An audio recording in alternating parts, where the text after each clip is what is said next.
Hey, welcome back to part two of these vlogs. So I'm in the middle of a big battle here, so spoilers for just after recruiting Davrin. So if you haven't done that yet, that's what I'm talking about now. So apparently two dragons are attacking, Minrathous and Treviso. I was a shadow dragon, but I still chose to go to Treviso first. It had no defenses, but I figure Minrathous has defenses out the wazoo. You know, it's got the most powerful mages in the world. It's got, a lot of soldiers and walls. It's untouched by the Canary. And yeah, I was worried about the Venatori, but I thought, okay, more innocent people will probably die in the attack if at Treviso than they will at Minrathous, even though that will create an opportunity for the Venatori. So yeah, I just saved Treviso. I thought that was very short. That's another scene that I thought, okay, maybe this was planned to be longer at some point, but for some reason that just never came to fruition. So yeah, that's where I am right now. I'm heading to Minrathous. I have a feeling Nev is going to be a little mad at me, but I sent the rest of the team with her. They have the Shadow again, Treviso had no defensives, and Minrathous does. So we'll see how this goes. I'm a little confused why Gillinan ran away. Seems like if she's as powerful as we think she is, she probably should have just dealt with us right then and there. So I'm wondering, is there another reason? I don't know. So, stay tuned. Hey, this is going to be a much shorter vlog, but just wanted to give an update on where I am. I just recruited Tash and Emmerich. So, yeah, I've just been doing a lot of wandering, and I am finding myself kind of annoyed at the level design. The art direction overall, and especially the environment art, that's all good. It's just the levels are difficult to navigate. And I don't know how much of that was intentional. And so that's kind of annoying, but all in all, I'm liking it. Like I said in one of my other ones, it does feel like things are sometimes move really fast and other times move kind of slow. The pacing in the game is odd. But yeah, Nev is still mad at me for saving Treviso, but I'm like, look, I can fight Venatori later. They can take control. Even if I had gone there, even if I had gone to Minrathous, what was I gonna do? Why would it have been significantly different where Rook went? Rook was just a guy, right? He's not like a super soldier. So I'm not sure what that's all about. I'm not sure why it made such a huge difference. I mean, Minrathous is Minrathous. The most powerful mages in the world. How were they better off than Treviso that was completely undefended, except by the Antom, who were leading the dragon? So yeah, that was kind of weak to me. Maybe something new will come up later. But yeah, Nev's mad at me. But I maintain I probably made the right decision. So yeah, I'll let you know what happens next. Hey guys, it's been a little more than a day since I last recorded a vlog like this, so I figured I was a little overdue. So the point I'm at in the game is I've met the Inquisitor, and I just went through Solus's regrets, and I'm not gonna talk about all the reveals that happened there.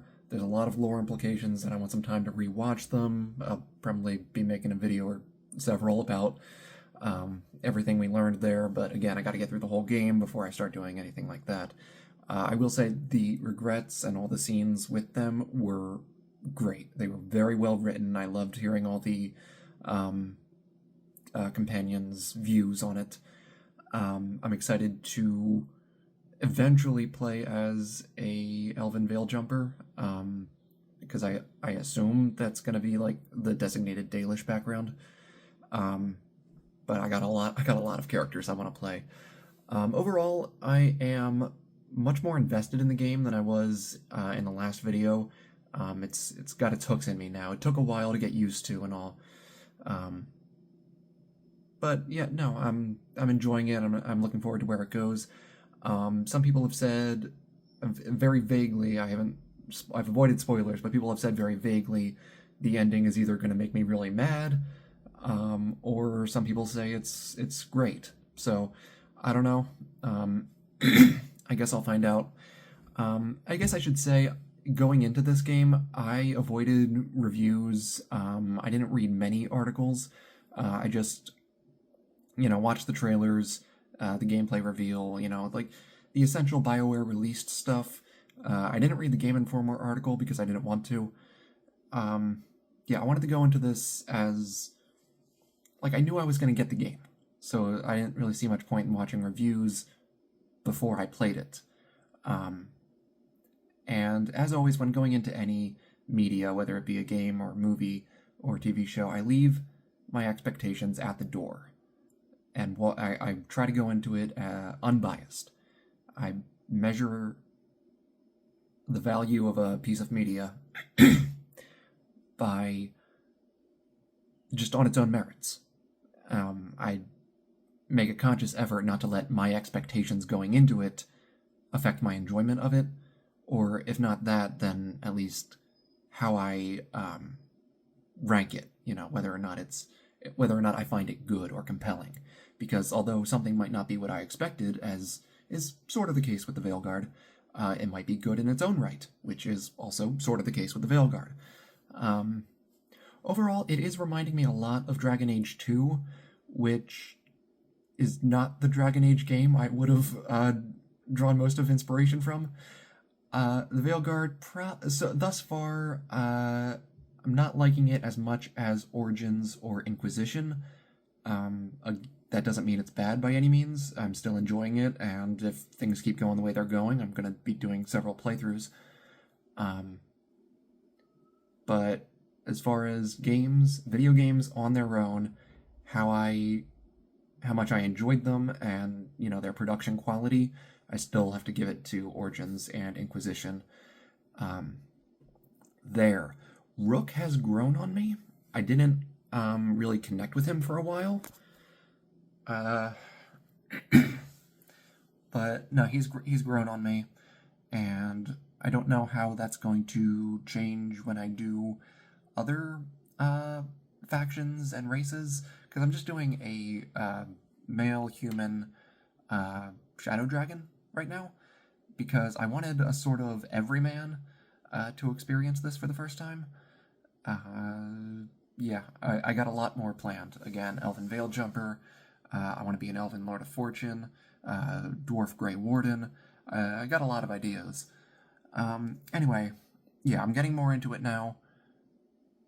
One thing I'll say in favor of the game, that choice, when the dragons attacked Treviso and Minrathous and you had to make a choice there, they're really selling how important that choice was. Because when I went back to Minrathous after saving Treviso, which I would probably do with... Again, I feel like that's the most logical choice, although I'm not sure why Rook made such a difference. I feel like that could have been written stronger. Yeah, like why was Rook so important to how that turned out? Again, I felt like Minrathous should have been able to handle itself. But I guess Venatori sabotage or whatever. But yeah, going back to Minrathous now and seeing how the Venatori have taken over, yeah, no, they're selling that choice mattered. Going, like, new quests open up, new dialogue, so that's a good thing. The aftermath of the choice, I think, is good, but the choice itself could have been written stronger. Okay, with the Inquisitor, alright, so this is where we're going to talk a little bit about spoilers. Nothing, I don't think this is going to affect the story very much. But I gotta say this. So the Inquisitor talked about how bad the South was, and how it's being invaded by Darkspawn, and it's worse than a Blight, even though the gods are more active in Northern Thedas. And then there was a Codex entry that talked about how terrible it was, like Denerim was apparently lost, and they were holding out at Redcliffe, and Valroyo and Kirkwall are in danger. I'm like, how? And why? Why? First of all, why are we putting all this in like throwaway dialogue and codex entries if we can't actually affect anything about it? And why does it seem like the South is doing worse than the North, where we are? No one else seems to be taking the present threat very seriously, even though apparently the South is about to just completely collapse.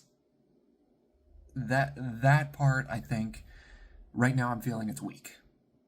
And this kind of ties in with my thoughts on the Antom. So the Antom apparently broke away from the Qun, which I would think makes all of them Tal Vishath, but they're not calling themselves that. And I guess they don't believe in the Qun anymore. They just... And I'm confused on what their goal is. Do they want to kill everyone, or do they want to conquer people? And if they want to conquer people, it's not to convert them to the Qun. So, like, what are they doing? Are they making a new society? Are they building a new Qun? I don't know. I don't understand what's happening, and I hope I get answers. But like I said before, this game is paced very strangely. But yeah, I'm also having trouble understanding how the Yantam won this invasion thus far. Because, like, Theta should have been in decent shape when we left it in Inquisition. And then the Antom, just the military. So they left all their spies and all their supply lines behind. They didn't bring that stuff that offered their biggest advantage. And they just attacked with their military. I wouldn't have thought this invasion would have been successful. But apparently it was.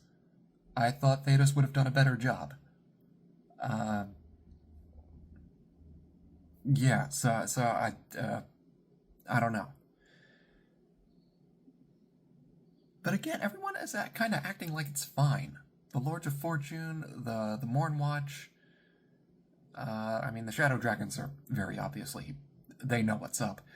The Antivan Crows are, fighting are the resistance in Antiva. Who else? The Grey Wardens. I haven't really gotten into that quest line yet. I'm about to do that now. And who else? Who am I missing? The Veil Jumpers. The Veil Jumpers are just kind of doing their own thing. So I don't know. This leaves me in a weird place. So those are just my general thoughts. Been going at this vlog for about 9 minutes. Like I said, I'm still enjoying the game. It sucked me in a lot more than it was when I did my last early thoughts video. So yeah, I don't know how much longer this mid-game vlog compilation is going to be. Let's see if the others were okay. Yeah, I don't know. Alright, so stay tuned. I'll do at least one more. And then I'll do, I guess, one final one. Or maybe two. Maybe I'll do one final one for the late game, and then after the ending, I'll do a final one. So anyway, thanks for watching. Stay tuned. Hey, so I just did, what was it? The Big Grey Warden mission with Gillenan and whatnot. So it turns out that's the end of Act 1, and I'm not as far into the game as I thought I was. But that's okay. That just means there's a lot more to go through. I got my notes down here that I'm referring to. Something I don't have written down that I want to talk about is the Darkspawn. So I don't hate their redesign, and it can kind of be explained by the gods being awake now and, causing mutations and stuff. But what I don't like is the ghouls are kind of playing the role that Herlocks used to play in previous games, where they're like the main, just standard run at you and hit you enemies. And now Herlocks are more like Genlocks, and I don't know what's up with my phone quality, but yeah, I don't. I think that was a mistake, because what made the Darkspawn so, or part of what made them so terrifying, was their sheer numbers. Their numbers and the fact that they just spread poison everywhere they go. Like, you don't need to make them big monsters. On top of that, and then, like, even if you wanted to, like, you could have put Genlocks in the position that you put Herlocks, and then Herlocks in the position you put ghouls. And I was under the impression that ghouls were relatively rare. I know the Blight is a little more controlled now, and so maybe that plays a role. They probably went out of their way to grab just like random villagers and twist them. But I mean, well, actually, now that I say that, I'm thinking about broodmothers again. I don't like thinking about broodmothers. Anyway, there is new lore on a lot of things. Titans, the Evanuris, and the Old Gods. Not going to say much about that yet. Again, I'll save it for whenever. But all in all, I got like a Dutch angle thing going on. All in all, I like it. A lot of my theories ended up being proven wrong. I'm fine with that. I don't care.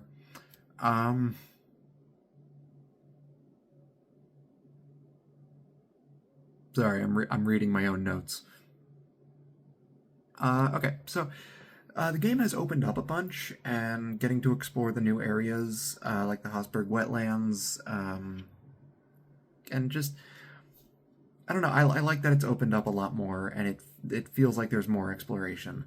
And it's not, I mean, there are winding paths, and it's not as open as Inquisition, but it's also not as restrictive as I feared it might be, at least in those exploration side quest areas. So, you know, that's that. I am encountering more interesting NPCs, kind of. I talked about that a little while ago, how I was a little let down that there weren't as many optional conversations with random people you could have. Something I've always felt is that Dragon Age really thrives when it's showing us the little people. Because I still remember from like Dragon Age Origins, you had the castless woman, or the newly castless woman who had given birth to a son. And I remember the old Nadezda in also in Dusttown in Orzammar, who used to run with Jarvia. I remember several of the merchants in Orzammar, and Denerim, obviously. I remember a couple of the Dalish people, Kamen and Gaina. Again, great. Some of my favorite moments from Inquisition were like the Enchanter and the Hinterlands, who you can recruit because her lover, a Templar, was killed in the war. And then there's the couple that you run into at the dam in Crestwood. I feel like Dragon Age really thrives on these moments. And I haven't lost hope that, they're here. But, well, I don't know, I just want more of them. But losing that is not necessarily okay, that's not a catastrophic thing, because the game is making up for it in a lot of interesting story and a lot of lore. So I think that's about all I have to say there. Depending on how this video goes, like, leave your comments, let me know what you think. I might respond to some of them in the next one. I think I am going to stick with the plan of one more video closer to the end game, and then a video after that for just talking about the whole ending and however that's going to be. Yeah. So after that, I'll get into more scripted lore covering videos like I usually make. But I am enjoying making these vlogs. It's good to just get my candid thoughts out without worrying about phrasing everything, perfectly right. And I'm sorry this is taking a long time. I know I ramble. This is what happens when I don't make a script. But I wanted to give you my genuine first impressions as I play through the game. So yeah. So yeah, that'll about do it for this video. Yeah. So thank you all so much for watching. I'll see you later.